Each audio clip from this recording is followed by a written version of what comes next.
Why is Patrick an ordained minister? Why is he wearing a plate carrier? All this and more coming up now.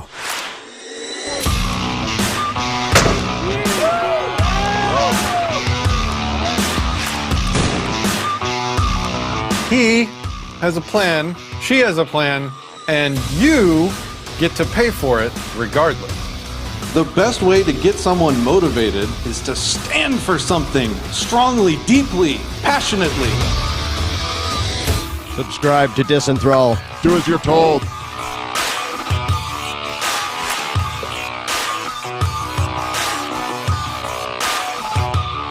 Greetings, harmful extremists. Welcome back to Disenthrall. I will be Patrick Smith. Today we have a cool show for you. We're going to chat with the Christian. Welcome back to the show, Christian. How are you? I am fantastic. I'm feeling lean. I am feeling a bit green. And I am ready to have an awesome chat. So, yeah. So I just if it was it felt like a plate carrier day. I don't know why. So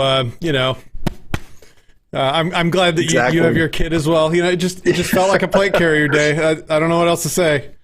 It's just that's the mood. The intro music and plate carriers. That's the mood I'm in today. So that's what we're going with. How are you guys doing out there in Internet Wonderland? At least the ones that are still able to actually hear the sound and ugliness of my voice.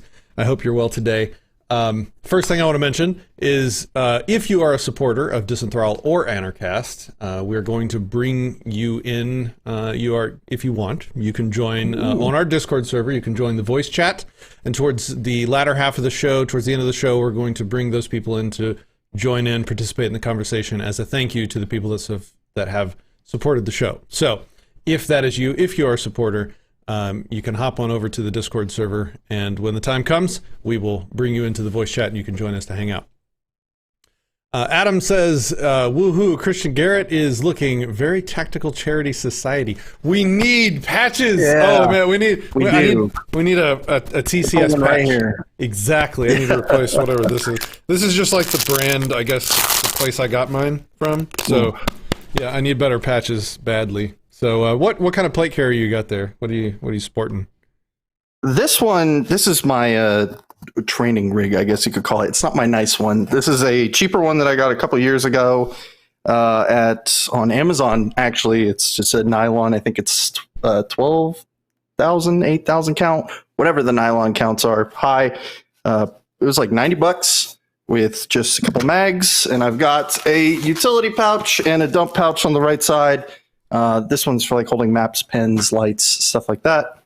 Very basic streamlined kit. That's how I like it. So, yeah, this one is. Let's see. This one, I have L4 plates. It's like I don't know. I don't know. You're way more advanced than I am. I just got kind of something to get started with. I don't have any of the cool pouches or mag pouches or anything like that on it yet. I just got some big ass plates, just to get started with my equipment. So Christian hooking it up. Level 4 ceramics as well. in this guy. So I'm not a fan of the brown though. I don't know. Maybe that's bad for camo. I just So you probably have better camouflage or whatever. Yeah. Multicam's where it's at. The universal camouflage, but yeah. I couldn't stand. I just don't like brown. I don't know. It's about fashion for me, not about effectiveness. Wait, what? I'm kidding. I'm joking, of course. All right. So, okay, it's a little bit about fashion, a little bit. No. Anyway, I don't know. So full kit and full multicam is pretty tactical. Honestly, it's pretty tactical. Oh, fair. All right. So, we have several things we're going to chat about today. We're going to have some fun. Let me just give an overview of the show coming up. So, we're going to have our supporters chat. We're going to talk about crypto regulation that's incoming. We're going to do a fun. We're going to rank the states in kind of a draft kind of format in terms of which ones are most likely to collapse, which ones are coming. And then we're going to talk about medical advice on the channel. I'll probably actually start with that. It's a serious topic, and I want to get it off my chest. And then I have some news about comic books continuing to circle the drain, and we can bitch about the state of the world in general. Yeah, it just felt like a plate carrier day. I don't know why. I don't have any more explanation beyond that. Oh, okay. So, for those of you that don't know, I am now an ordained minister. Let me see here. Yep. All right, there we go. Credentials of ministry, and I have a letter of good standing, acknowledging that my ordination is in good standing with the church, with the monastery, and I have been granted the authority to perform the sacrament of marriage. This minister's credentials of ministry have no expiration date, and have been verified this day, and it's a notarized letter. It's very nice. Why have I been ordained a minister, you might ask? It's because we are starting a church, and I wanted to give this another shout out, and I'm going to, or maybe somebody, I better post a link in the chat because YouTube censors links, don't they? So let me get a link here. Link is in chat. We are starting a church called the Faith Bible Church. It is a virtual, decentralized church that holds services monthly on Discord. This is not a joke.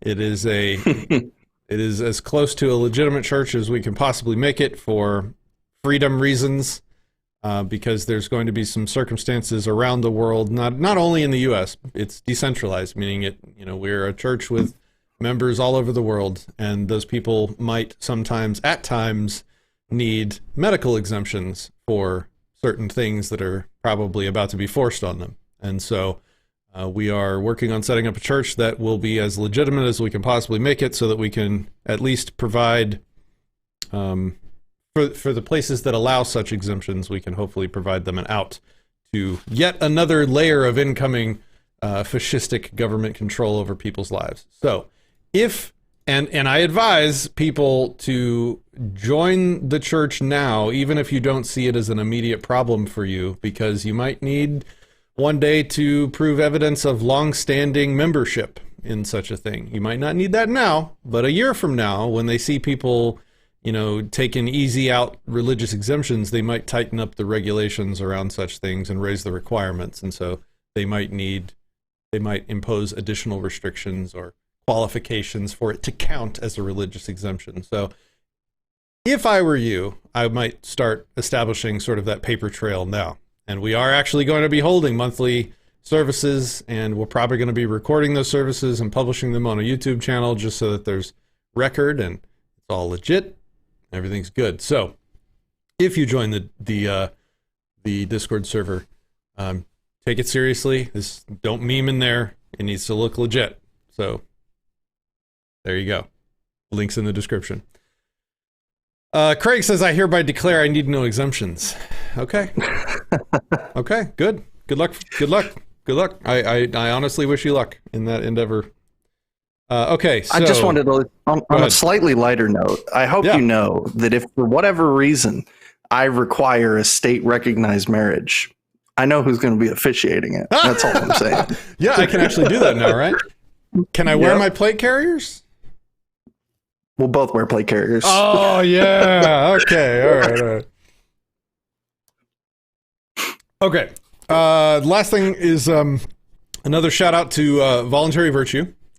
So we have started an actual nonprofit corporation that is going to be offering people the ability to help us pool their resources for doing sort of Make-A-Wish style charity, acts of charity to libertarian-minded individuals, and as well as sort of boots on the ground tactical charity actions is what we're going to probably call them, where in addition to the nonprofit charity money coming in and helping somebody in a need or in an emergent situation, we're also going to have people in real life show up and help them out, and those people will be part of something we're trying to get started called the Tactical Charity Society, which is going to be kind of a fun, memey community of people that want to help people in person to whatever degree and ways that they possibly can. So if you'd like more information on Voluntary Virtue, you can check out the website, voluntaryvirtue.org. First event is coming up September 4th. We're doing my birthday celebration of COW, of Freedom and Bovinity, 2021, just like we did last year, except this year we're kind of flowing everything through the charity so that we can get hopefully more donations from companies, things like that. And so September 4th, if you're in the Dallas area, please come out, celebrate Freedom, Bovinity, and my birthday with us. And we're going to cook some bacon-wrapped filet mignon with hopefully all the fixins. If you guys will bring some for the people that never get such high-quality food. They usually just get like the quantity over quality type crap food that people donate to such causes. Well, one day a year, by God, we are going to give them the finest bacon wrap filet mignon. The same stuff I eat from the same butcher is what I try and provide them. That's the standard I'm going for. I want to, let's make their day once a year and make them happy.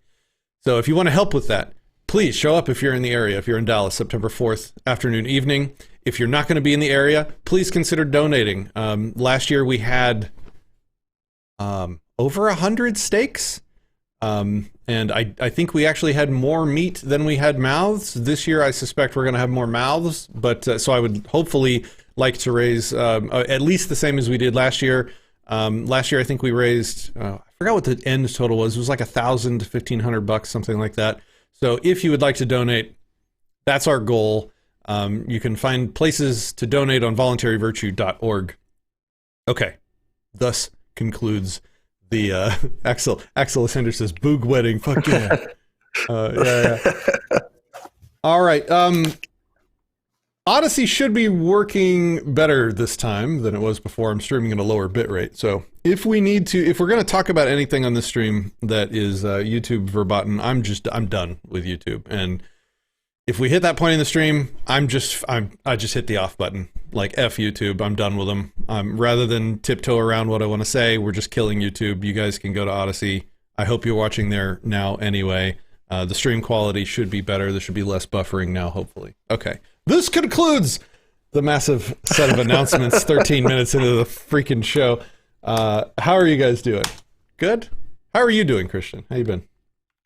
I'm doing fantastic. Yeah, it's been a busy last couple of weeks for me, just in general. Honestly, staying busy, which is good, and so it's nice to starting to see the light at the end of the tunnel of all of that. So I've got more time to make some of my own content and come back on shows and talk about how both crappy and awesome philosophy is. So it's been fun.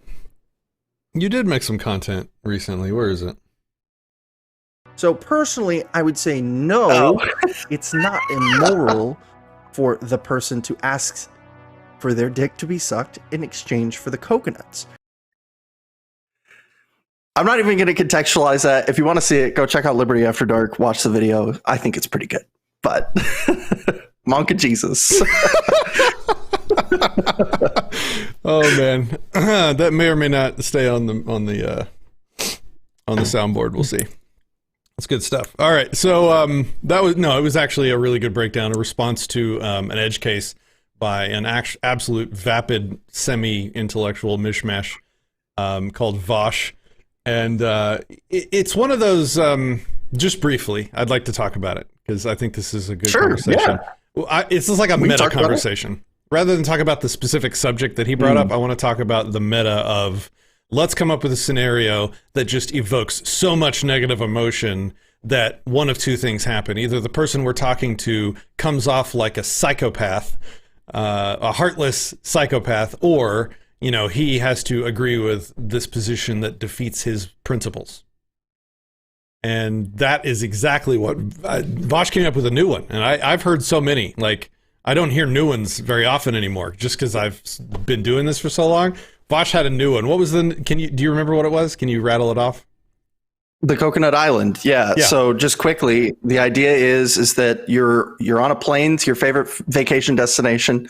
Plane crashes, and you wake up, right? As far as you could tell, you're the only survivor. You walk into the island a little bit and you see one other person made it.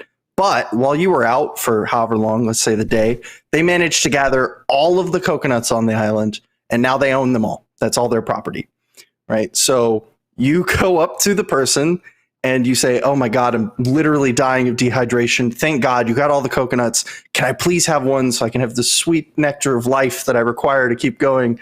And he says, oh yeah, sure, we can do that. You just got to suck my dick. And then the question is that interaction coercion? Or, as I claimed, is that interaction immoral? Is essentially what they want to get out of you. So, and it is pretty cleverly crafted, I believe. And it is new. That's one of the reasons why it stood out to me so much, is it wasn't just like a regurgitation of ones that I've heard 30,000 times or whatever. So, yeah, like the flagpole or the lifeboat or blah, blah, blah. Yeah, it's a new one, even though it's the same. And that's what I wanted to talk about. I wanted to have that meta conversation where people set up these fields and your survival and your ability to live longer against your principles. And then they watch you squirm with this condescending smirk on their face.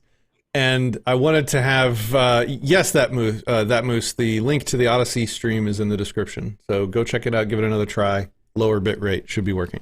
Yeah, so the meta conversation is that I really wish people would stop being deer in headlights, just speechless when they're hit with this nonsense. If you haven't heard these, there's not that many, so it's totally possible for you to, spend some time researching all of the lifeboat flagpole scenarios that are out there and have pre-thought out answers to them so that they no longer take you off guard. But even if you hear a new one, it's good in the moment. Like, what are some steps, Christian, when you come across something new that's just so offensive on its face that makes your moral framework and your principles seem extreme and absurd? What are some things? Let's talk about some tips that we can give people. Like, what do you do in that moment? So here's something that I think is super important, especially if you're in some kind of debate or even just a conversation with somebody and they bring this up on you, is you need to think about what they want you to say or what they're trying to get you to say. That's super important rhetorically. And that's something that a lot of people, especially who come at this from like the philosophical angle, will be like, oh, start at first principles and build yourself up or whatever, or, call it out on its face. I think the first thing you should do is analyze exactly what they want you to say and what they're trying to get you to do with that sort of question or that scenario. And what they want you to do is say, oh, well, they should just die because I hate people and, I think everybody is worthless. That's what they want you to come off as saying. So you need to be cognizant of that when you're addressing the answer to the question. And there's a couple different ways that you can go about that depending on who you're talking to and what the situation is. But that's, in my opinion, the first thing you have to do. From there's a couple different ways you could go about it. But one of the easiest ways of addressing something like this is complying with the scenario, right? If somebody says, hey, you want these coconuts, you got to suck the dick. And it's like, okay, well then sure, I would, because I want to live more than I want to violate this other person's property rights. I would say no, it's not immoral for the person to ask for their dick to be sucked in exchange for the coconuts. So, spoiler alert! I'm using all the new ones today. Sorry. Go ahead. There you go. No, I mean, but seriously, I could spend a lot more time on that topic, but it almost kind of defeats their own point when you bring up the counterexample, especially in the case of Vaush, because you can just comply and still get the coconuts. There's nothing in the universe that says that you can't do that. And they could build up the scenario as arbitrary as they want. But in this particular one, You could just say, oh, well, there's a direct choice being made there. So it's like, I can choose to suck the dick or not suck the dick. And one is living and one is not living. And like, it's a very easy correlation. But I'm curious what your ideas are, or how you would start to approach something like this. The first thing that I've trained myself to remember anytime I'm confronted with lifeboat flagpole scenarios is that the goal of the other person, this is kind of an answer to what you're talking about. What is the other person trying to get you to do? The answer is, even if they don't realize it, they are pitting your life against your principles, and they are handing it to you such that you have to choose. Do you want to survive, or do you without your principles, or die with them? And so having that thought process, the realization that that's what they're going for. They want you to make that choice, and they're going to make it as uncomfortable as they possibly can for you to stick to your principles. And the most uncomfortable they can obviously make it is for you to choose to die with your principles. And the point is, oh, hey, Aaron, I see you over there on float. Yeah, good to see you. Oh shit! I forgot. King and Aaron from Float are moving to Texas, and she's saying they're going to be there September 4th. Yeah, Woo-woo. Cool. Well, I hope you're going to be that's there. sick. Yeah, that's awesome. I'll get to meet him in person. Yeah. Yeah. So, what was I saying? Okay, so, have that answer. Think about that now, before you're in an emergent situation where you're in the moment and you're in a crisis situation. Your life or your principles. Figure that out now when you can think clear-headed and without emotion about it, so you can be ready for this stuff, if and when it happens. Or, not that this shit is by design never going to happen anyway, but still, like, what's your decision? Your principles or your life? Which one is the priority? It can only be one or the other. It can't be both. At the extremities of the situation. So, answer the question and then make peace with your answer. It's either going to be a consistent one or an inconsistent one. At least make peace with it. And then when you're hit with this stuff, it's not like this internal moral freak out where you're saying, oh shit, my life or my principles. It's just, no. Like if it means not attacking, potentially killing somebody to save my life, well, yeah, I'm not going to do that. I'd rather die a good person than live as an evil one. And then, like, once you have that starting point, you've sort of disarmed their attempt at emotional attack. And now you can analyze it more dispassionately.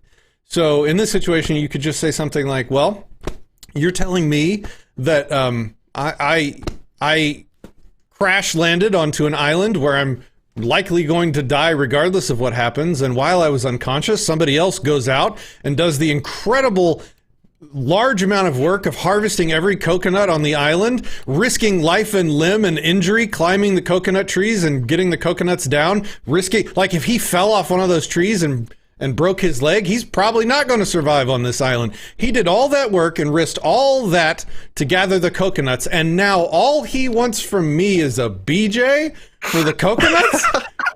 And I get to live? Are you nuts? Like, this sounds like I'm getting the way better deal, that I don't have to risk my ass. So, well, I don't know. Maybe that's the level 2 of this. That's the level. Yeah, maybe. You never know what the next contract's going to be, right? Okay, I'll just die.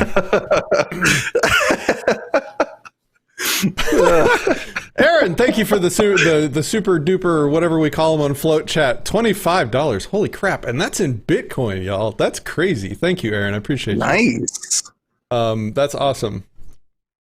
Phobia says, are you nuts? Lol, no, but apparently he will be. Oh God, where is this going? Yeah, so then it's either your principles or your life, and then level 2 of that is, your sexuality, I guess your ego. It's really your ego or your life. And anybody that puts their ego over their life is kind of, they get what they get. They get what they choose to get, and that's fine. Yeah, it's your life. If your ego's worth more than that, then, it is. But And then Mine's not. I'll just be honest. I don't even care. I'll say it on camera. And then you survive the island, and then you tell the entire world what the guy did to you on the island, and he gets completely ostracized out of existence. Like, I mean, yeah. Anyway, so this is what I wanted to do. I wanted to have this meta conversation, not to talk about this specific instance, but to have that. Here's how you handle these lifeboat scenarios. Think about what your position is in advance, principles or your life, because that's what this all comes down to. And then disarm the emotions of it. Figure out what their intentions are, like Christian said, and then walk through it with your principles intact, respectively. Okay, do I want to read the comments right now? Let's see. Only Vosh would create a situation where he has to suck dick to survive.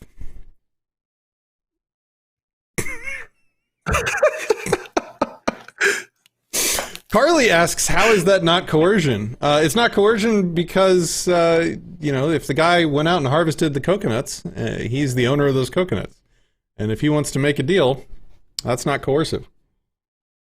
I think I won't, burn all of the content, but just to really quickly address that, because I also saw that comment and I wanted to say something about it. But I think if you apply the concept, like, okay, let's just pretend, like, don't rationalize anything, just say it's coercion, and then think about what the implications of that are, right? And if you expand that universalizably, which you should, everything you do, and then every single interaction between one person who has more scarce resources than another person becomes coercion, and literally everything falls apart at that point. If I have more pencils than you and you want a pencil, then it becomes me being coercive because I have pencils, you don't have pencils, so you have to do something in exchange for that.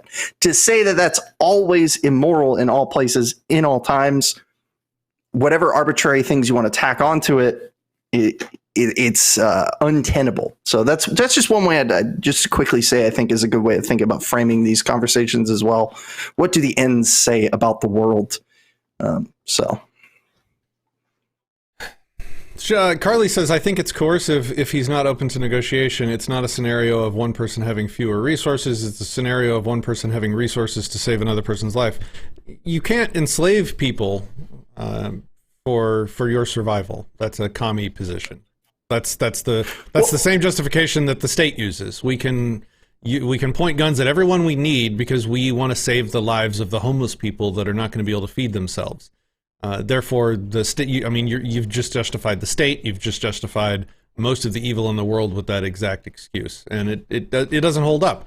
I have a right to not be forced to live for anyone, and have my resources stolen for anyone's purposes. It doesn't mean it's not a disgusting, terrible, shitty thing for the guy to do with the coconuts.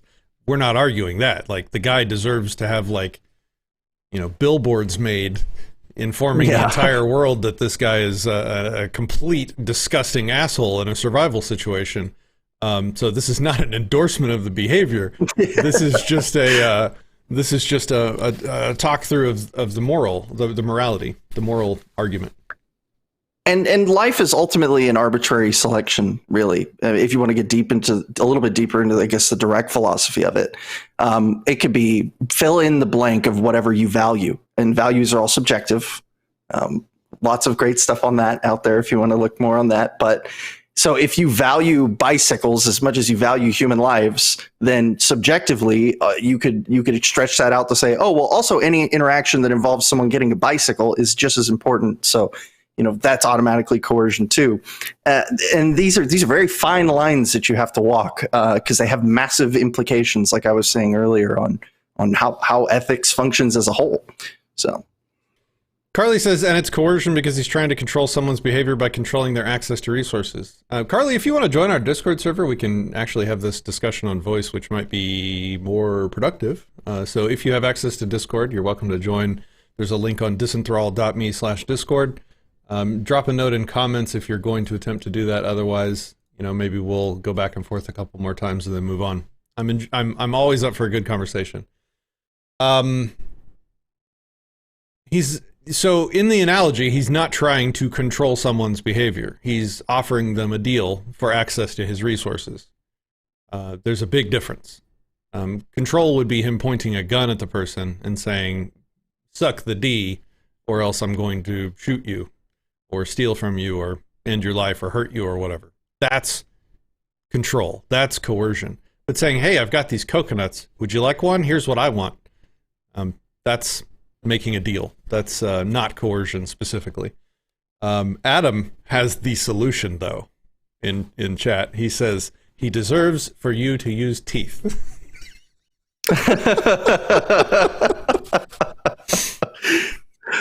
Checkmate. Yep. Doesn't have to be a good one, you know? Yeah. And again, I think something that's important is that, like, the situation is designed to make you come off as the bad guy whenever you answer it. Like, that's the whole point of the whole situation. So no matter what justification I give, if you're like, ooh, that's kind of cringe, he's talking about people dying, like you have to at some point make the disconnect between the actual ethics and the feels of it. And I'm not projecting onto anybody or saying that is what is motivating everybody's or anybody's disagreement with my particular answer. But that's what fundamentally motivates the gut reaction of, ooh, he just said that person should die because they didn't want to suck the dick. That's really shitty. That's a feels answer. Unless you have an ethical justification for why human life should be valued intrinsically such that it trumps property rights, that would be extremely revelatory. So if you have that, I'd love to hear it. But Yep. Okay. So let's move on. I didn't see a note from her saying she's hopping on Discord, so we will continue. Oh, nope. She says she's joining Discord. Awesome. All right. So hop into a voice channel and I'll move you over into the streaming channel. When you hop into the main voice channel, make sure that you probably need to mute the live stream so that you don't hear us twice, Carly. So hopefully you can get that message and join the main voice channel. And when I see you in there, I'll move you down to the live stream chat. And this might be a good opportunity. If you are a supporter, why don't you go ahead and hop in main voice. And if you are interested in joining us for the stream and making this a group conversation about life raft dick sucking, come on in. Like this, I guess this is what we do in Disenthrall. And then, guys, everybody, I would highly suggest that you go watch Christian's video on his channel, Liberty After Dark, and you can see his breakdown. Okay, we have Carly here. Let me unmute her. Hopefully everyone can hear everyone. Carly, say hi.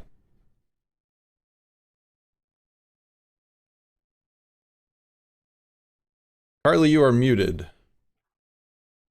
Can you say hi? Hello, hello?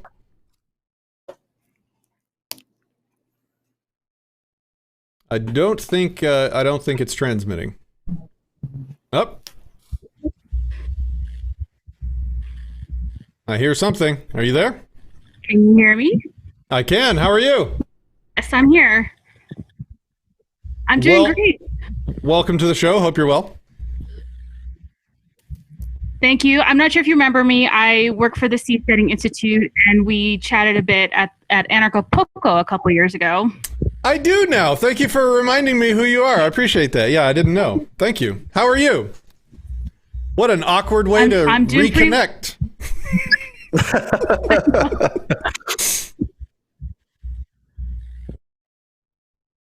So how's Seasteading going? Are you still with them?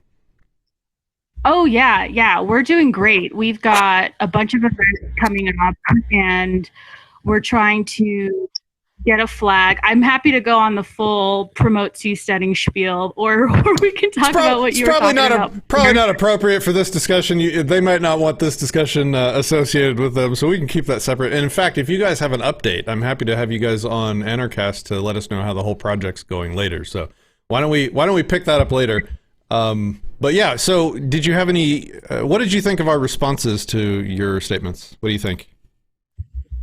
Well, I think I'm generally frustrated with those kinds of scenarios. I think too that there are qualitative differences to sexual acts versus like transactional other market transactions. I would say. I think. I had a lot of feelings about the idea of like a sexual act being required for food. And I don't think feelings are invalid. I think that we shouldn't create rules for society that completely disregard feelings. So that's just my random reaction. Would you agree that feelings are sort of subjective? Yes, but again, I don't think that invalidates them. But wouldn't that mean that it becomes impossible to make?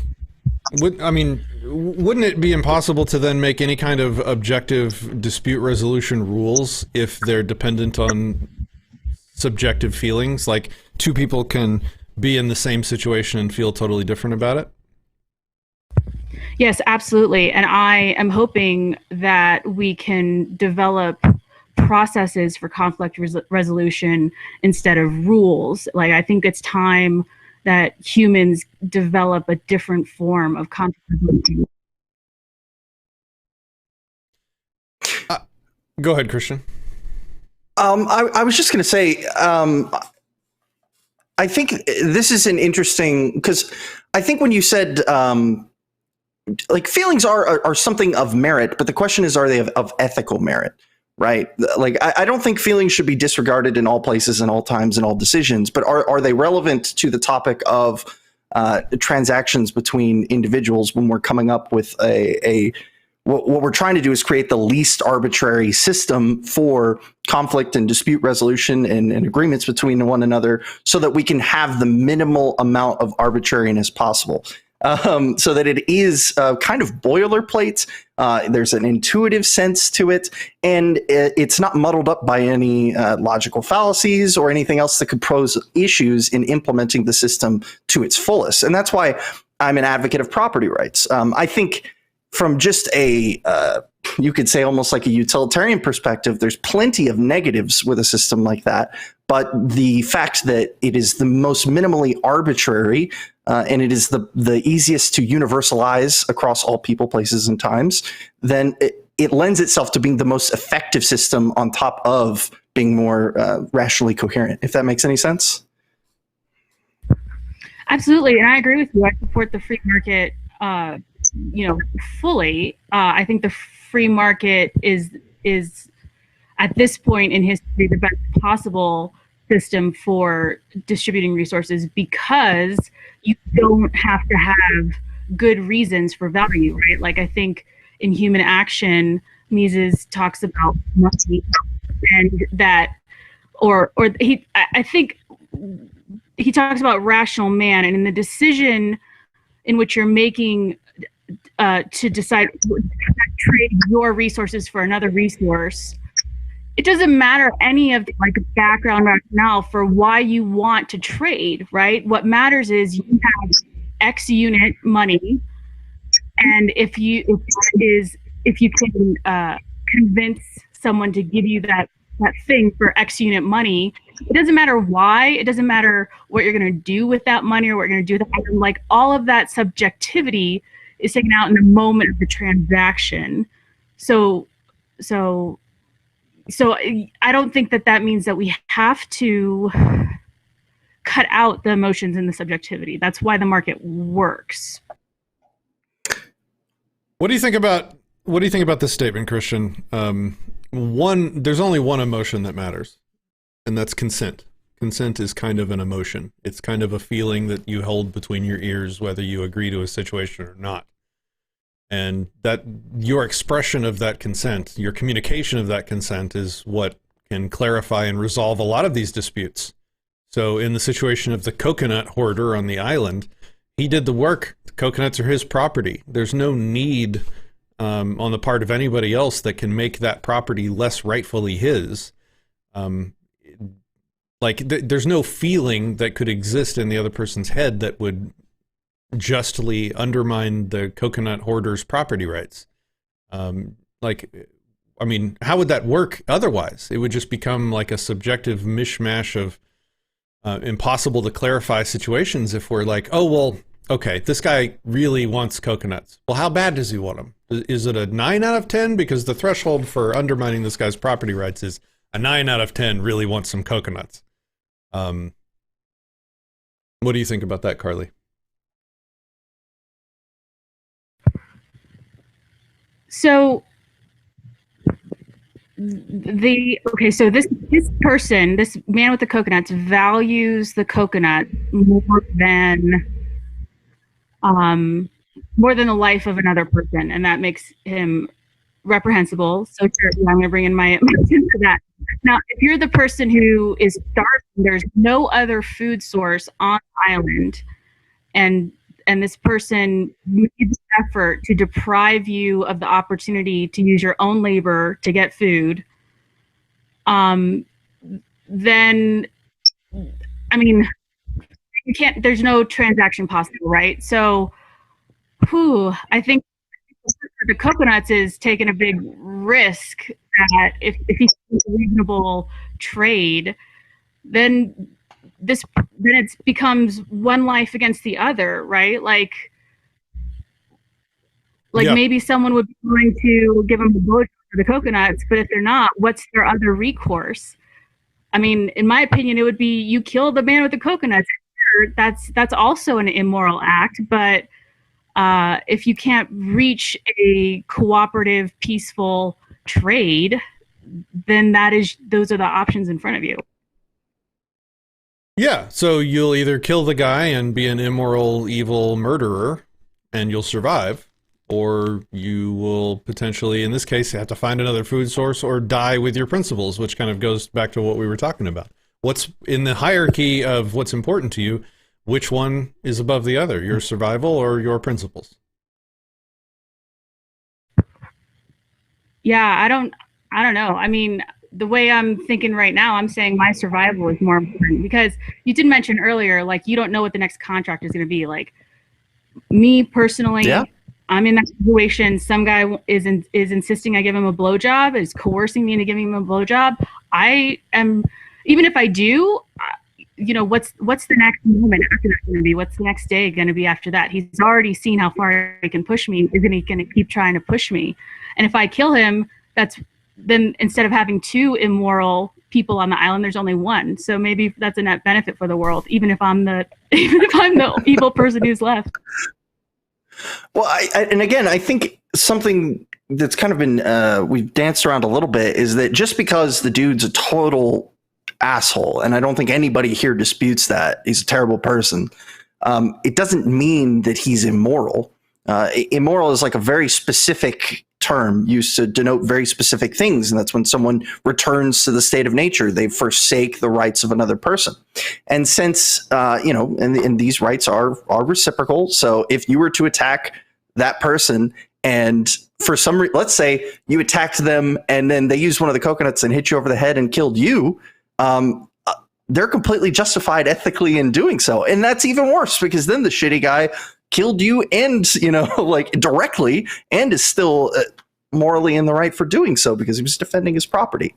I guess that's really where this comes down, is that where exactly is the line between somebody potentially dying by you not giving them their property and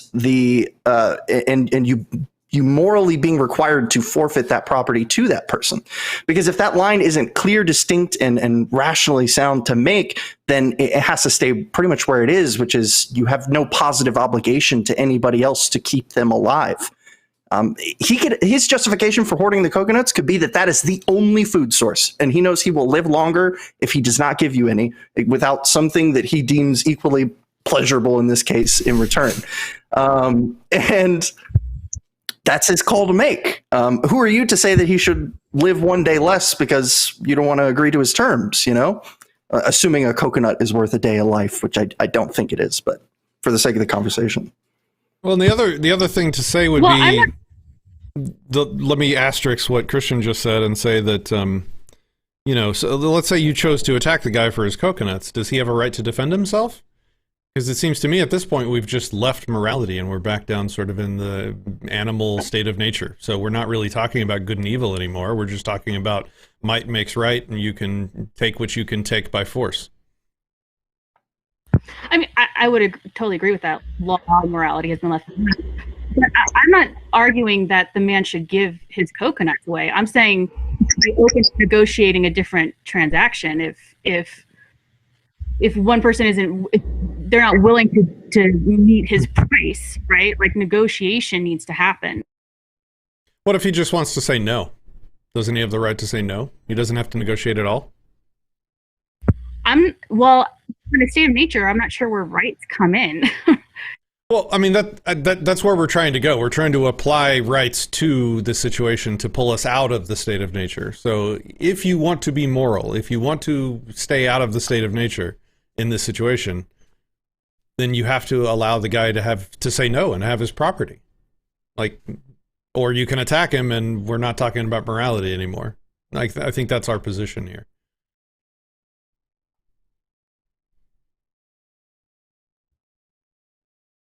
Yeah, I mean, as far as Dom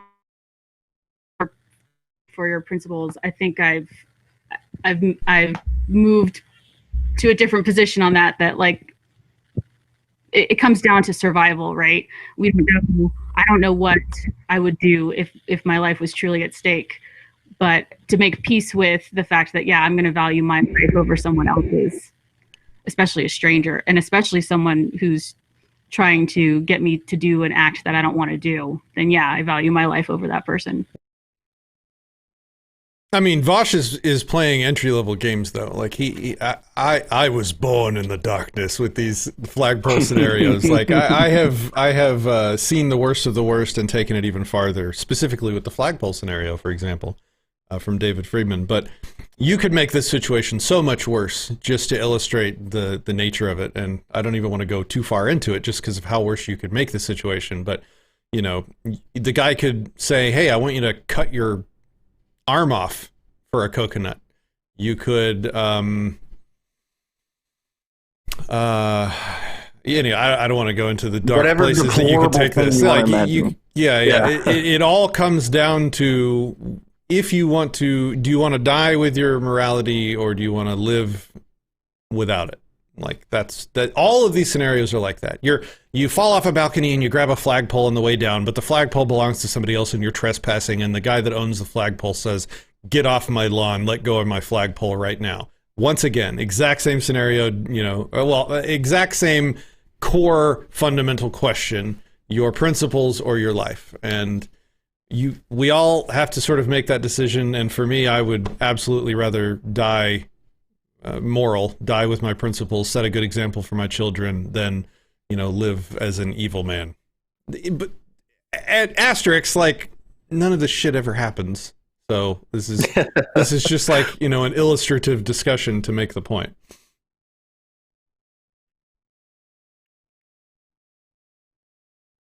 Okay, well, I'll give you the final word on it if you'd like, Carly. Otherwise, she's gone. Oh. Womp womp. Oh, I just noticed she disconnected. All right. Okay, moving on. Where are we now? That wasn't even on our list, Christian, and we just spent 30 minutes on it. Wow, that was like that was in passing. Oh, Carly says her internet cut out. Okay, all right. Sorry, Carly. Okay.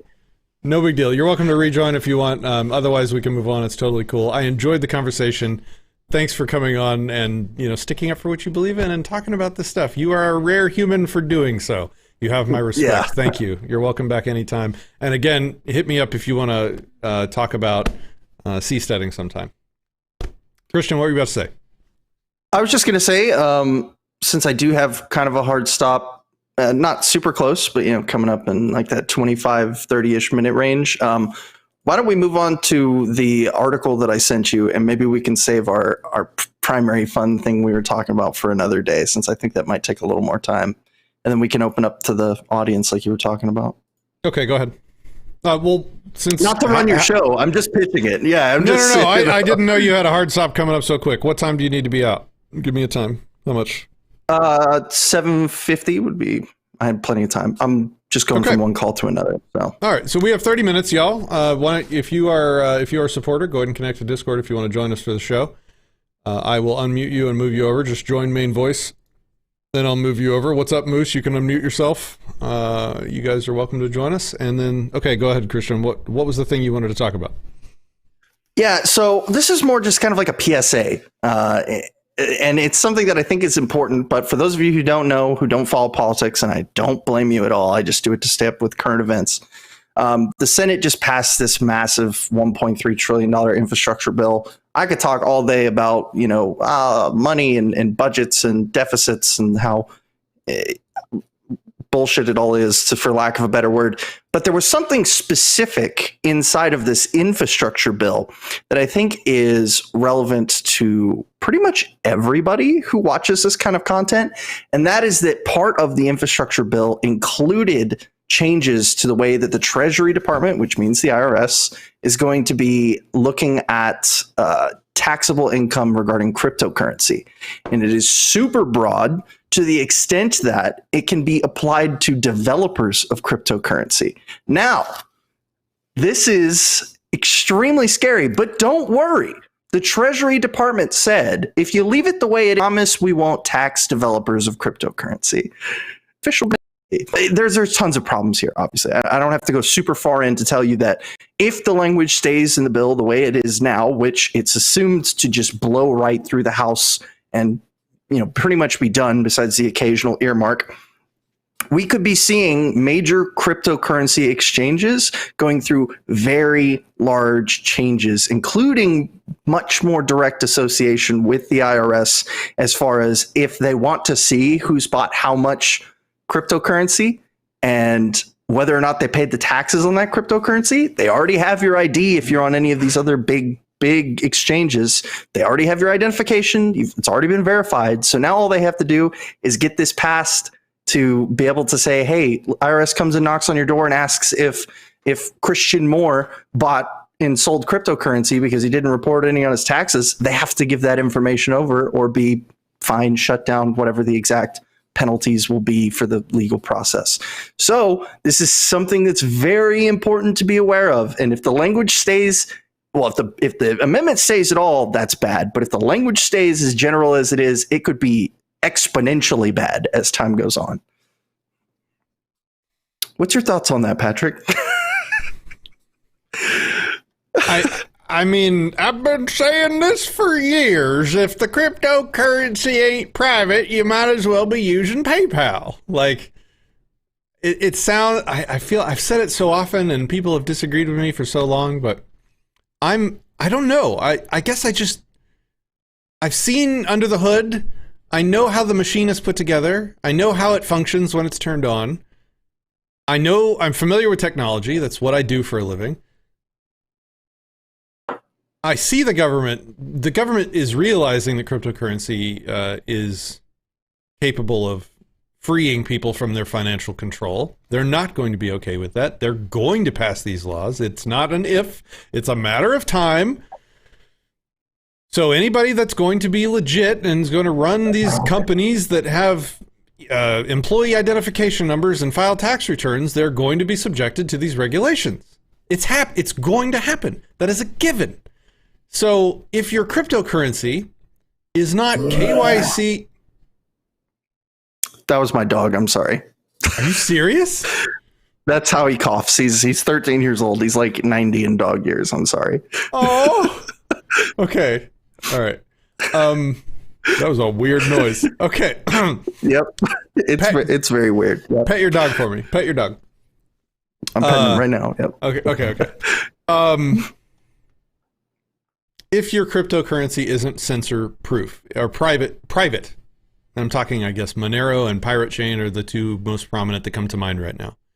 You might as well be using PayPal because unless you are of a skill level such that you actually know how to purchase and transact Bitcoin privately, it's possible, but extremely, extremely difficult, and you have to be technically proficient far more than you have to be with Monero and something like Pirate Coin, for example. They're coming. The government's coming. The regulations are coming, and they're rolling them out in real time as we speak. I hate to tell you guys, I was right. It's coming. So if you have a bunch of Bitcoin on your Coinbase account, they know you got it. Your name's on it. Your social security number is associated with that Bitcoin, and if you don't take some technically competent steps to disassociate yourself from that Bitcoin, then you're liable for whatever you do with it, and they're going to come at you for taxes over it, and they're going to point guns at you if you resist. That's why I haven't been... people always ask me, are you bullish or bearish on Bitcoin? And I'm like, short term, probably bullish. Long term, bearish. Like, it's version 1 of the tech. It's not private at all. It's got the name recognition, but that's about it. It's like they're barely iterating on it. It's taking them 7 years to do one little thing, and then they make a change, and like the community bifurcates and splits. How many different Bitcoins are there now that have forked off that one chain? Oh, God. Like, it's Too many. absurd. It's a joke. Yeah. So like long term, super bearish. Like, yeah, I lost all of my Monero in a boating accident. I'm just saying, but yeah. This is something I think a lot of people hear the crypto news and they're like, oh, this doesn't apply to me. I just buy Bitcoin on the spikes and sell, but this kind of stuff will directly target you guys basically. And, I've done this before. I've bought, I think Bitcoin's going to go up, buy some 6 months later, sell it off, whatever. And, I've paid my taxes on that, I promise. But if you haven't, for whatever reason, and the IRS thinks you might have, because they have pretty much access to whatever financial details they want from you, as long as they have a reason to go for it, they could go to your Coinbase and say, hey, did this person buy and sell and become net positive by trading an asset? I'm like, wow, that's weird. They haven't paid capital gains tax on any of that. That's something that you got to think about. This is not financial advice that I'm giving. Do your own research. No. And I just want to say, but like, if you're not technically proficient, an idea might be to get yourself a Coinbase account, buy a bunch of Bitcoin or Bitcoin Cash, because it's cheaper to move around. Buy a bunch of Bitcoin Cash. Will not be private. Find a way using one of the other exchanges to send that Bitcoin Cash to another exchange that will let you change it for a private coin. Then send that private coin from yourself to another wallet that you also own. So basically send it to yourself a couple times. And then keep that wallet separate and private and safe. And that will probably be the closest you can get. So the IRS is coming for cap gains. Again, not financial advice. Do your own research, okay? I'm not an expert on the thieves at the IRS, so this could be bad information, but I'm pretty sure it's not. Okay, enough disclaimers. I'm pretty sure the taxes that they're wanting on cryptocurrencies are cap gains. So if you buy Bitcoin at 30,000 on Coinbase and it goes to 60,000, they're going to want taxes on that $30,000 of appreciation. If you buy Bitcoin on Coinbase and then immediately send it away off of Coinbase to something else, and flip it into a privacy currency that you could have plausible deniability that you even possess anymore, then you will have a greater degree of sort of privacy potentially and protection from the thieves at the IRS than otherwise.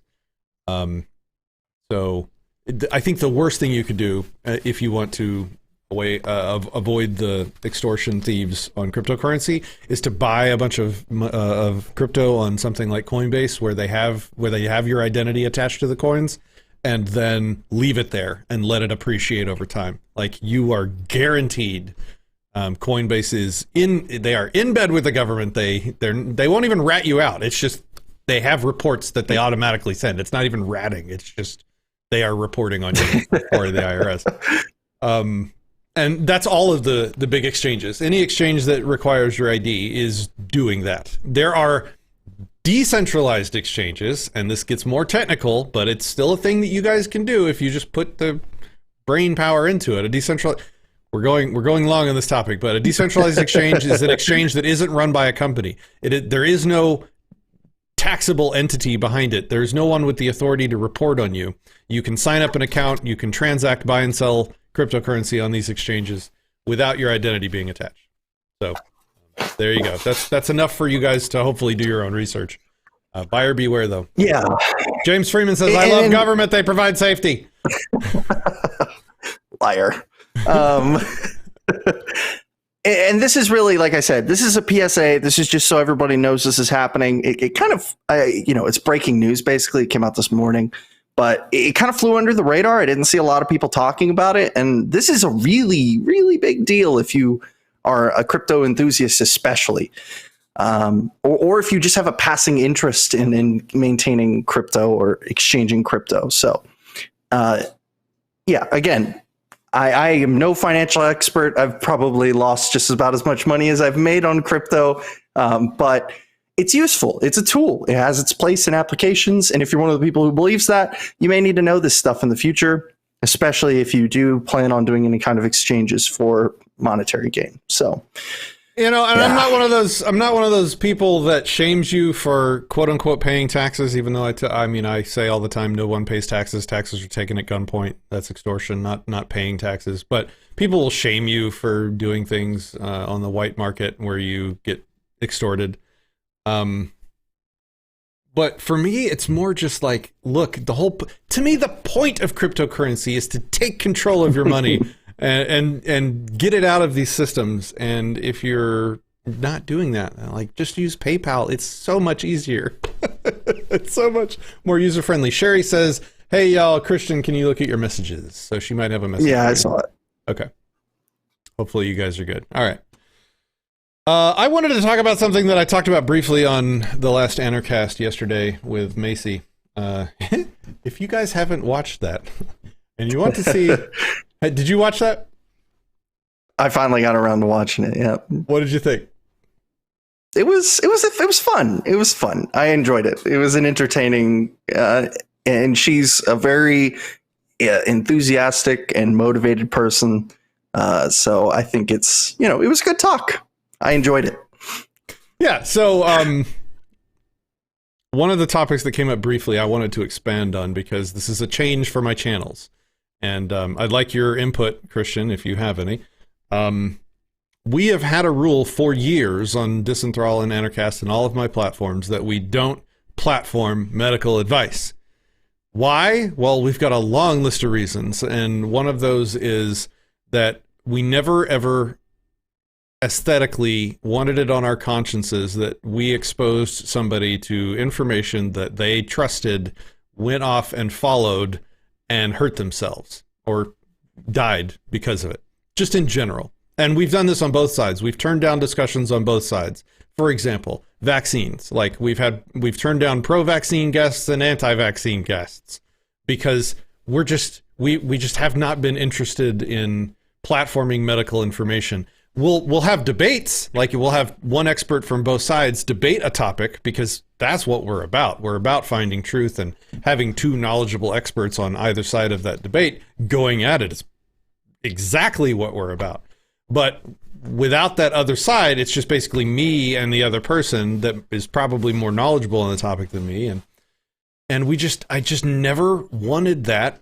I never wanted somebody to watch a show, trust what was said, go do it, and get in and hurt themselves.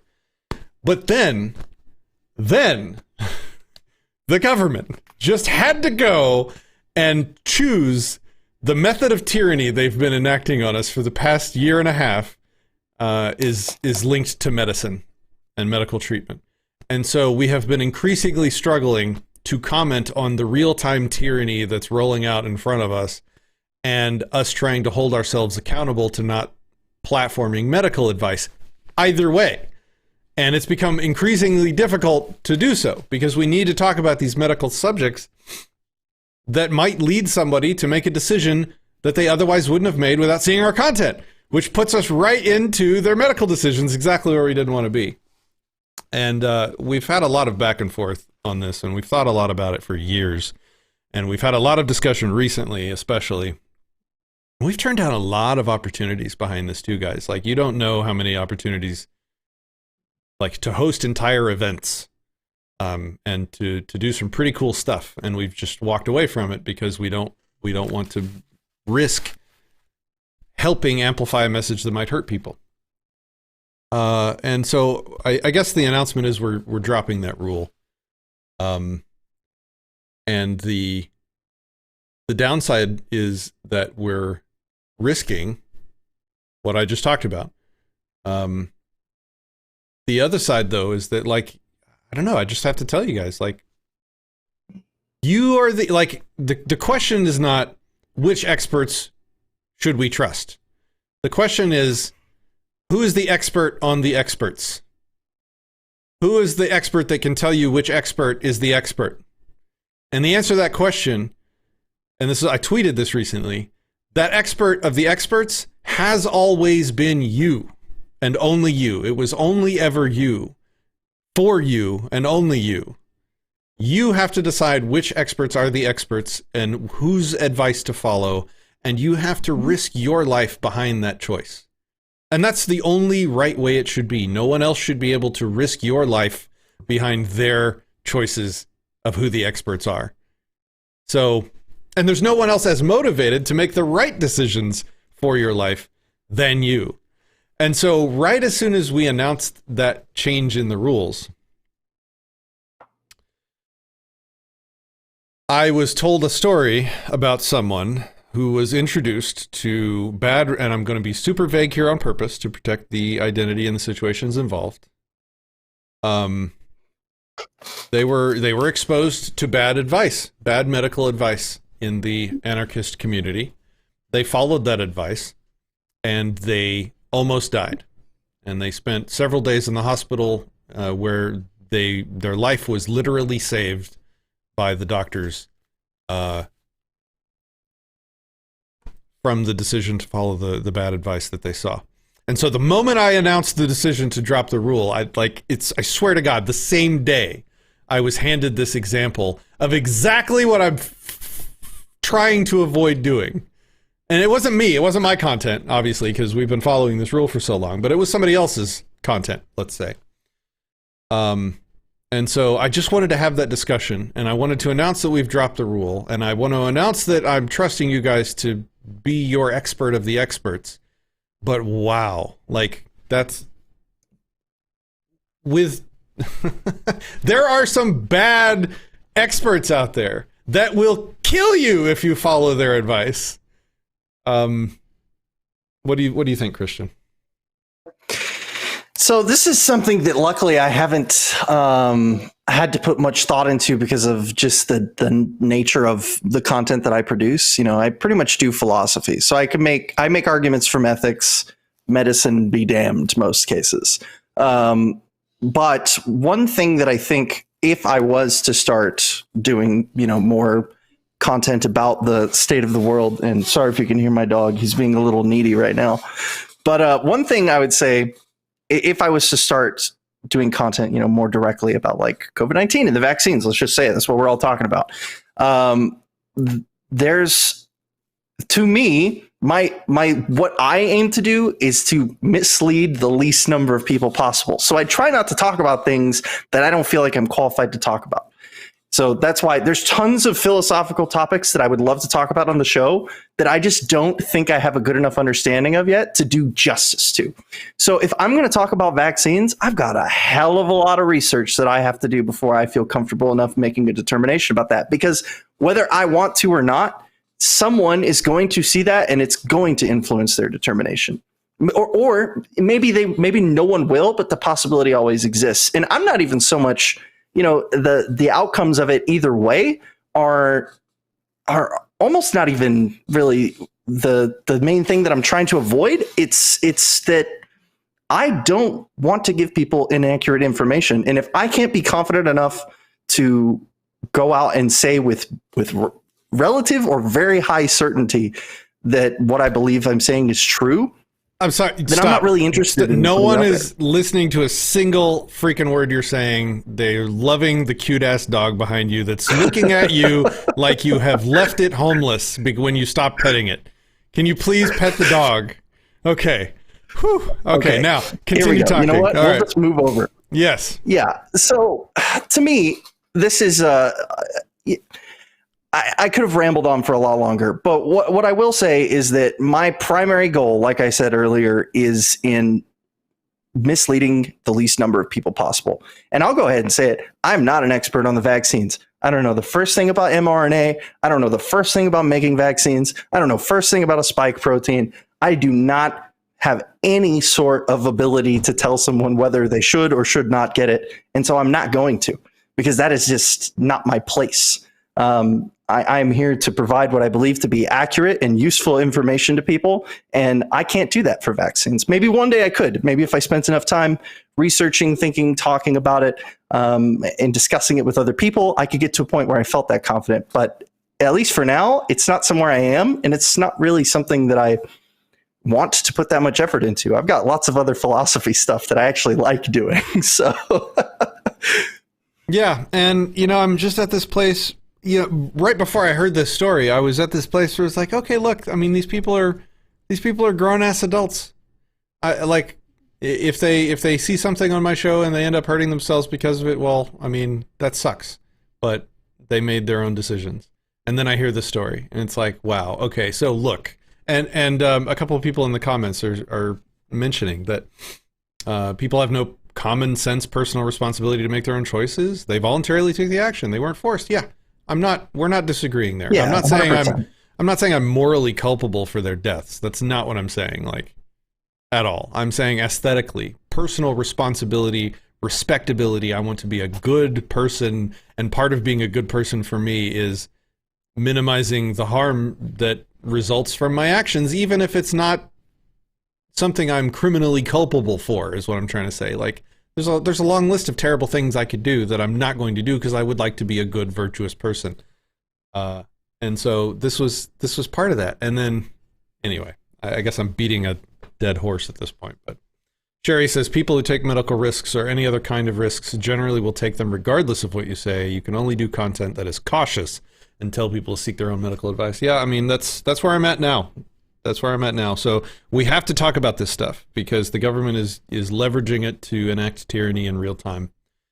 To not talk about it, I think, would be to abdicate my entire goal with the show and all the content that we do. So, so let me ask this: if I'm sure. Well, I think I already know the answer to this, but just for the sake of the conversation, like I'm sure there's still going to be some kind of subjective selection on what kind of medical advice you're willing to bring onto the show, right? Like, you're not opening the floodgates to every form of alternative medicine for, or are you? I'm curious. I mean, that's what I came to, Christian. It was like, look, I'm not going to waste my viewers' time with like nonsense discussions. Okay, yeah. So there is a line, I'm sure, that would be a complete waste of time. But on the other hand, it's like with every other topic under the sun, from like coconut-funded dick sucking, like we'll talk about that, but I won't debate, medical advice on modern vaccinations. Like, what? That doesn't make any sense. Like, if I can have somebody on that wants to, debate coconut-funded dick sucking, and I'll look at them and just say, no, you're wrong, and here's why, and make an argument. Why can't I do that with other stuff? Like, okay, I'll just do that. Like, if somebody comes on and starts saying that vitamin C cures cancer, I'm going to be like, that's really dumb, and I hope people do some research because it's not true at all. And, if people follow that, they'll probably die of cancer. But in my defense, the other part of it was, I've been going through my daughter's medical treatment, which is, we have been flooded for the past 4 years of my life with a long, never-ending stream of bad medical advice because everybody wants to help and it all comes from a good place. So it's hard to complain. But most of the advice we got has been bad medical advice. Advice that if we had followed, if we had eschewed chemotherapy for this advice, my daughter probably would not be alive today. And so I had a very deep, still do, a very deep personal resentment for people sharing bad medical advice. And so that was part of also why I wanted to stay away from it, because I never want to be one of those people that just willy-nilly, hey, here's something I heard, get this enema and it'll cure your, butt cancer. It's like, guys, you're going to kill people by talking about this stuff. Please make sure you know what you're talking about before you say this stuff. Because you're playing with lives. If somebody trusts you, respect that trust by speaking authoritatively or shutting up. Like, okay, off, I guess. Yeah. So we're removing the rule. We're going to open it up. We might talk about medical advice. Make your own decisions like grown-ass adults that you are. I'm going to try and be responsible with it and question it when I hear things that I think are bad. Take that as you will, because I'm not a trained medical professional. Okay. So let me catch up on comments. Do you have any thoughts, Christian? I think we're getting close to the end here. Last call for questions. We have about 5 minutes left, guys. Yeah, no, I mean, and of course, well, first things first, it's your show. You can literally do and say whatever the fuck you want. So let's get that out of the way. But yeah, like everybody in the comments is saying, it's not like you're morally culpable for any kind of decision anybody makes. It just depends on whatever you, I guess, value or want to get out of the conversations. And,